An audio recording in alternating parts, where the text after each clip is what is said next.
Real life മണി heist. കടത്തിയത് 2.5 lakh crore. ചരിത്രത്തിലെ ഏറ്റവും വലിയ കൊള്ള. പൂജ്യങ്ങൾ എണ്ണിയെടുക്കാൻ ബുദ്ധിമുട്ടുള്ള വലിയ സംഖ്യകൾ കൊള്ളയടിക്കുന്നതൊക്കെ സിനിമകളിലോ മണി ഹേസ്റ്റ് പോലുള്ള വെബ് സീരീസുകളിലോ ഒക്കെയായിരിക്കും കണ്ടിട്ടുണ്ടാവുക. എന്നാൽ ഇവിടെ നമ്മുടെ അയലത്ത് തന്നെ അങ്ങനെ ഒരു കൊള്ള നടന്നെന്ന് സംശയം ഉയർന്നിരിക്കുന്നു.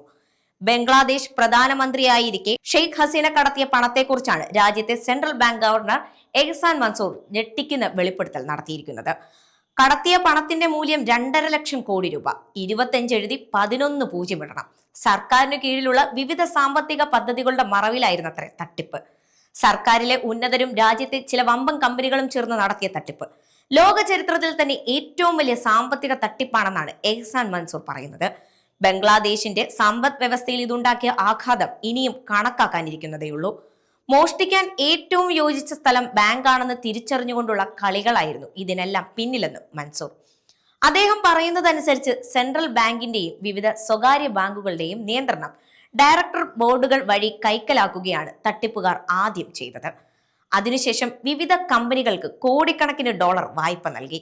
ഈ കമ്പനികളിൽ പലതും സാങ്കല്പികമായിരുന്നു. ഈ പണം മുഴുവൻ അപ്പോൾ നിയമവിരുദ്ധമായി രാജ്യത്തിന് പുറത്തേക്ക് കടത്തുകയായിരുന്നുവെന്നും മൻസൂർ പറയുന്നു.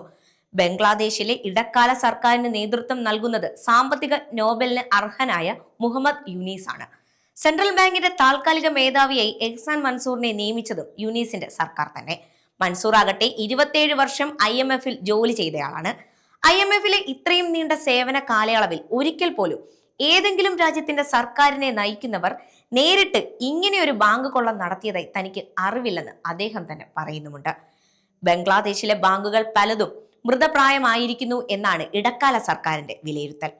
വലിയ തുകയുടെ നിക്ഷേപങ്ങൾ തിരികെ ആവശ്യപ്പെടുന്നവർക്ക് ഉടനടി പണം മുഴുവൻ നൽകാനും ആരോഗ്യകരമായി പ്രവർത്തിക്കുന്ന ബാങ്കുകൾക്ക് പോലും സാധിക്കുന്നില്ല. ദക്ഷിണേഷ്യൻ രാജ്യങ്ങളുടെ കൂട്ടത്തിൽ സാമ്പത്തിക വളർച്ചയിൽ ഇന്ത്യയെ പോലും അതിശയിപ്പിച്ച രാജ്യമായിരുന്നു ബംഗ്ലാദേശ് അടുത്ത കാലം വരെ. ആ അവസ്ഥയിൽ നിന്നാണ് പാകിസ്ഥാന്റെയും ശ്രീലങ്കയുടെയും പാതയിൽ വൻ സാമ്പത്തിക പ്രതിസന്ധിയെ രാജ്യം ഇപ്പോൾ അഭിമുഖീകരിക്കുന്നത്.